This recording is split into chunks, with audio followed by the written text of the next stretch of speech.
Must Faith Endure by Thomas Stegall. Where do I begin with this book? I guess the most basic. It's excellent. And also, it's long. It's too long. Now, my print copy comes in at 443 pages. Now, you may say, Sean, that doesn't sound overly long, but based on the printing, the font is smaller than you're going to find for your typical popular book that's out there, and it also really fills up the page. So, in comparison to another book that I've read recently, you can see how much bigger the font is of other books. I've talked to somebody else who actually has Must Faith Endure on their Kindle, and on their Kindle it says that the book is 710 pages.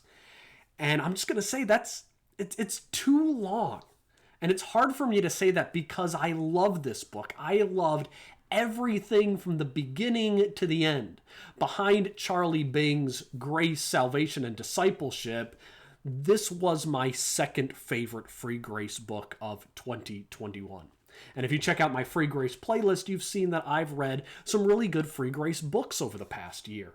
And this is why it makes me all the more sad to talk about something negative about the book. Because when I'm reading it, the whole time I'm thinking, oh, this is great, and oh, that's awesome, and oh, this is some wonderful exegesis. And I'm just highlighting stuff all over the place. And then at the same time, I got another voice in my head saying, you know, most people aren't going to read Must Faith Endure for salvation, to be sure. They aren't going to read it because it's too long. They should read it. And so here's where I'm going to give some advice to Grace Gospel Press and Tom Stegall. What you guys need to do is you need to come out with a new edition of this book. But don't just come out with one book. Give us two. You need to take Must Faith Endure and give it the Lord of the Rings treatment. The Lord of the Rings is really only one book. It is not three books, The Fellowship of the Ring, The Two Towers, The Return of the King. It's just a single book. But they broke it up into three because the length was prohibitive for both cost and convincing people to start reading it to begin with. Well, Tom's book could easily be broken into two. It's even in two major sections in the book itself. Now, if I broke it into two books, I would call the first book Calvin's Gospel of Doubt. How Calvinism robs Christians of the gospel's hope.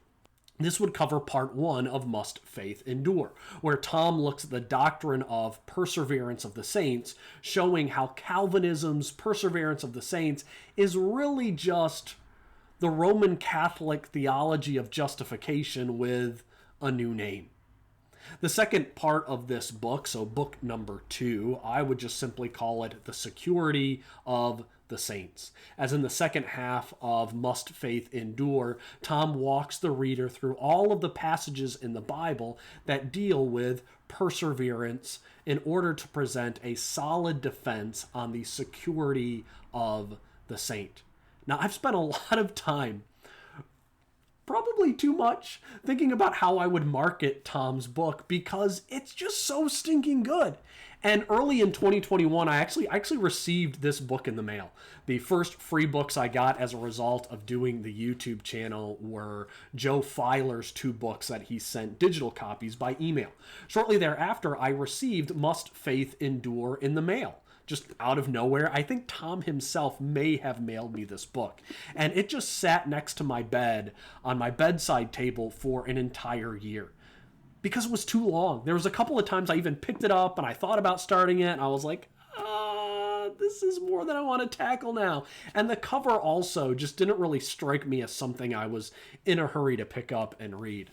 But now that I've read it, I've learned yet again, the old quote is still true, don't judge a book by its cover. And I want everybody to read Must Faith Endure now.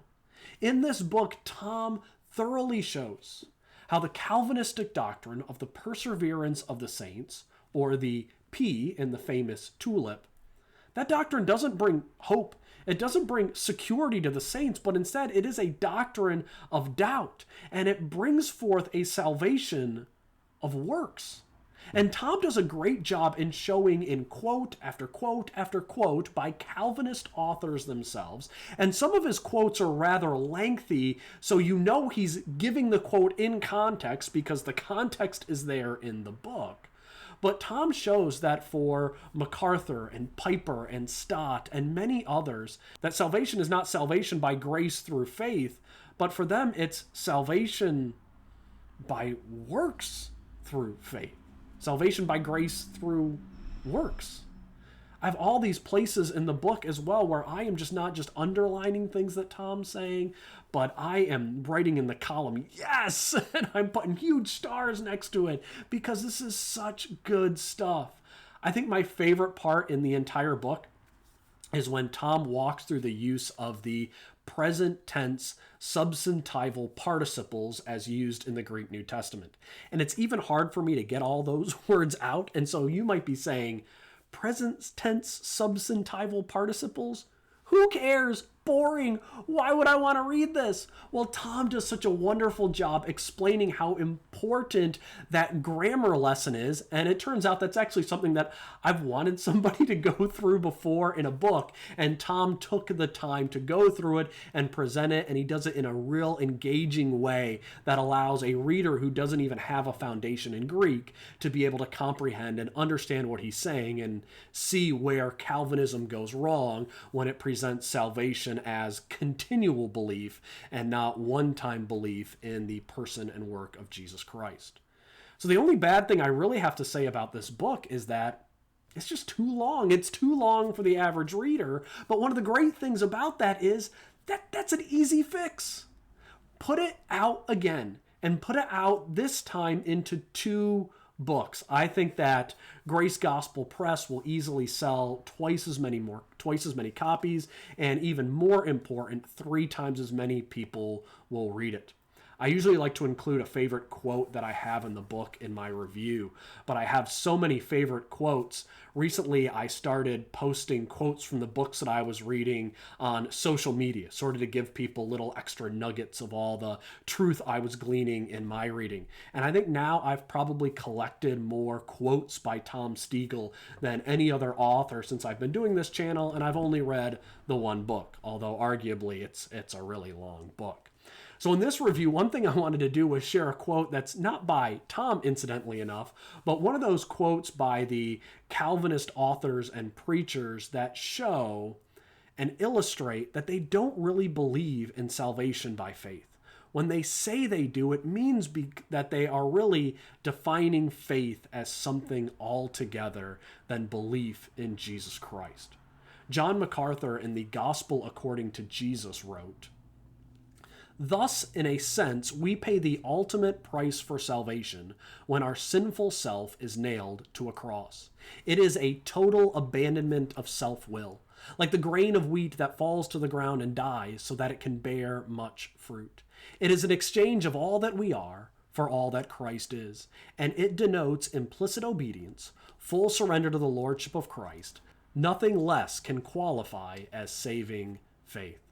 So you see, for John MacArthur, faith is not belief. Faith is not placing your trust in Jesus and what he has done for you and Jesus' faithfulness to his own promises. For MacArthur, faith turns into this grand bargain, a trade at the marketplace where I'm exchanging my life for Jesus Christ, where I'm coming to saving faith as a result of a life of allegiance and obedience in order to receive salvation. But that's not salvation by grace. As a result of a gift that comes through faith, that's really salvation by service. And you're having faith that as a result of serving Christ with enough allegiance, he will in turn save you. On the other hand, Tom Stegall writes, "Knowing what God has revealed in the gospel does not save anyone, but knowing it assuredly, in other words, as true, amounts to agreeing with it, being convinced or persuaded of it, and thus believing in it. Therefore, saving faith is nothing less than assurance or certainty that the gospel of Christ is true." We are saved not because of what we bring to Jesus, but we are saved because we trust in Jesus to preserve us and to fulfill his promise to us, not because we are faithful to him, but because he is faithful to his own word and the promises that he has made to us. It's the work of Christ that saves through our faith in him, and not our works or the fruit that comes as a result of our faith in the gospel seen through a life of faithfulness. So I just want to end by saying I loved Must Faith Endure for Salvation to Be Sure by Thomas Stegall. I highly recommend it, and I'm just going to plead again with Gospel Grace Press, Thomas Stegall, take this book and cut it in half. Make it into 2 books so we can get it into the hands of even more people who will read about the joy of the security of the saints instead of the fear of the perseverance of the saints. And if you enjoyed this review and you want to stay engaged in the marvelous world of Christian literature, I want to encourage you to subscribe to the Rev Reads YouTube channel.